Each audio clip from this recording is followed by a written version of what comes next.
नक्सल प्रभावित इलाकों में शिक्षा की बात हो तो चुनौतियां बड़ी होती हैं, लेकिन गोंदिया जिले के देवरी तालुका में आज एक ऐसी शुरुआत हुई है जो आने वाली पीढ़ियों का भविष्य बदल सकती है। दीनबंधु ग्रामीण विकास संस्था ने देवरी में एक अत्याधुनिक अध्ययन केंद्र की शुरुआत कर ग्रामीण और आदिवासी छात्रों को प्रतियोगी परीक्षाओं की तैयारी का मजबूत मंच दिया है। देवरी शहर में आयोजित इस लोकार्पण समारोह में आमगांव विधानसभा के विधायक संजय पुराम, उप जिलाधिकारी प्रताप वाघमारे, उप विभागीय अधिकारी कविता गायकवाड़, परियोजना अधिकारी उमेश काशीद और शिक्षाविद बाला अंजनकर सर की प्रमुख उपस्थिति रही। अधिकारियों और जनप्रतिनिधियों ने छत्रामोण को सफलता का मंत्र देते हुए कहा कि यह अध्ययन केंद्र सपनों को हकीकत में बदलने का माध्यम बनेगा। खरं तर म्हणजे गोंदिया हा आपला अत्यंत पूर्वेकडला जिल्हा आहे आणि इथं अभ्यासाची सुविधा ही जी अगदी महापालिकेच्या स्तरावरती जसे अभ्यासाची सुविधा असते तशी सुविधा या भागामध्ये विद्यार्थ्यांना मिळावी आणि त्यातल्या त्यात आदिवासी बहुल भागामध्ये अशी सुविधा असणं ही विद्यार्थ्यांसाठी खरं तर पर्वणी आहे। मी या संस्थेचे खरं तर मनपूर्वक आभार व्यक्त करतो की अशा लहान गावामध्ये इतकी उच्च दर्जाची अभ्यासिका त्यांनी दिलेली आहे। याचा विद्यार्थी निश्चितपणे चांगला वापर करतील आणि याच्यातून चांगलं यश ते संपादन करतील असं मला इथं आत्मविश्वास वाटतो। सर, आपण बोलताना एक सांगितलं की जर शिकायचं असेल तर स्वतःची एक स्टोरी तयार करा, काय संक्षिप्तामध्ये मुलांना सांगायला संदर्भामध्ये?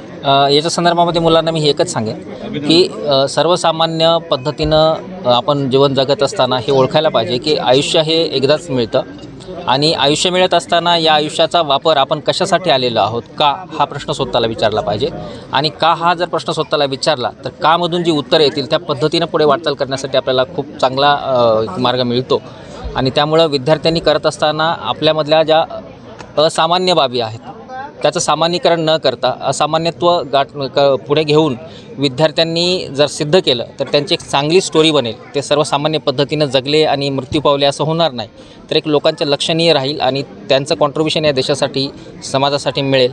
त्यासाठी मी विद्यार्थ्यांना असं म्हणालो की आपली एक स्टोरी असली पाहिजे। आजचा जो दीनबंधू विकास संस्था आहे त्यांनी ही जी लायब्ररी अभ्यासिका सुरू केलेली आहे आणि देवरीच्या ह्या ठिकाणी सुरू करून विद्यार्थ्यांच्या भविष्य घडवण्यासाठी हा एक चांगला पाऊल आहे। तर त्याच्यासाठी नक्कीच त्याचा विद्यार्थ्यांनी उपयोग करून घेतला पाहिजे आणि भविष्यामध्ये इथून खूप चांगले विद्यार्थी घडतील, अधिकारी घडतील असं मी त्यांना शुभेच्छा देते। आणि खास करून जी देवरी मधून ही संस्थेने जी आज ही अभ्यासिका सुरू केलेली आहे त्यांचासुद्धा खूप आभार मानते मी कि भविष्यासाठी है उपयोगी ठरणार है। यह अध्ययन केंद्र केवल पढ़ने की जगह नहीं बल्कि एक संपूर्ण शैक्षणिक व्यवस्था है।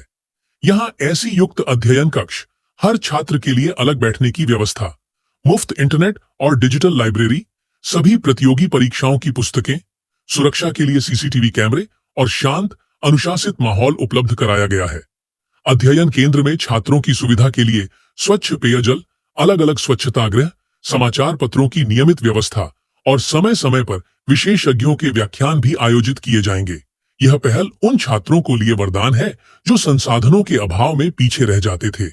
विधायक संजय पुराम और दीनबंधु अभिसिका के संचालक कुलदीप लांजेवार ने कहा, यह केंद्र देवरी क्षेत्र के युवाओं को प्रशासनिक और शासकीय सेवाओं तक पहुंचाने में अहम भूमिका निभाएगा।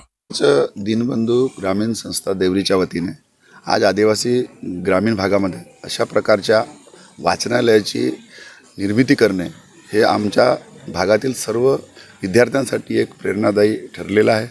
आज जो आपण या ठिकाणी दीनबंधु ग्रामीण संस्थाच्या वाचनालयाचं जो लोकार्पण केलेलं आहे याच्यात निश्चितच आदिवासी ग्रामीण भागातील विद्यार्थी MPSC परीक्षेची तयारी करतील आणि मोठ्या पदावर जातील। भविष्यात आपल्या मतदारसंघामध्ये देखील आपण अशीच लायब्ररी तयार करणार? निश्चितच आपली सुरुवात झालेली आहे। आतापर्यंत आपण 12 सार्वजनिक वाचनालय आपण दिलेलं आहे।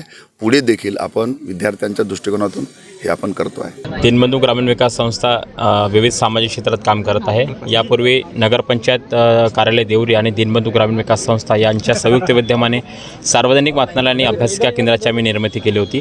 त्या अभ्यासिकेमध्ये मिळणारं शिस्तमय वातावरण, अभ्यास करण्यासाठी मिळणारी एकाग्रता याचं साफल्य 19 यशवंताच्या रूपात आम्हाला मिळाली आणि ग्रामीण क्षेत्रातील विद्यार्थी हे प्रशासकीय अधिकारी म्हणून एक उच्च पदावर जावेत या म्हणून त्यांना पोषक असणारं वातावरण त्यांना अत्याधुनिक आणि आधुनिक सुविधेसह एक सुसज्ज अशी अभ्यासिका मिळावी या हेतूने संस्थेने अशा आधुनिक अत्याधुनिक सुविधेसह आणि सुसज्ज अशी इमारतीसह अभ्यासिका आज निर्माण केलेली आहे. वाचनालयामध्ये काय काय सुविधा आहे? या अभ्यासिकेमध्ये आपण विद्यार्थ्यांना अभ्यास करण्यासाठी वेगवेगळे कंपार्टमेंट दिलेले आहे.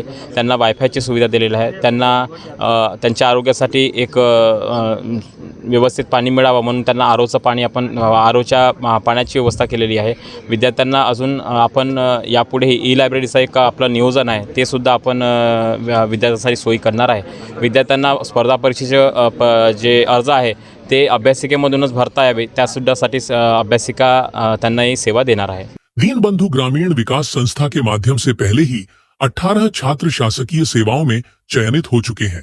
अब नए अध्ययन केंद्र से देवरी जैसे दूरस्थ और संवेदनशील क्षेत्र के छात्रों को नई दिशा मिलने की उम्मीद है.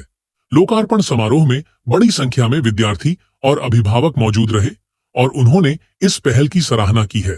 कुल मिलाकर नक्सल प्रभावित देवरी तालुका में शुरू हुआ दीनबंधु अध्ययन केंद्र सिर्फ एक इमारत नहीं बल्कि ग्रामीण और आदिवासी छात्रों के सपनों की नई उड़ान है. आधुनिक सुविधाओं से सुसज्जित यह अध्ययन केंद्र स्पर्धा परीक्षाओं की तैयारी कर रहे छात्रों के लिए एक मजबूत आधार बनेगा. दीनबंधु ग्रामीण विकास संस्था की यह पहल देवरी जैसे संवेदनशील क्षेत्र में शिक्षा के माध्यम से बदलाव लाने की दिशा में एक ऐतिहासिक कदम मानी जा रही है.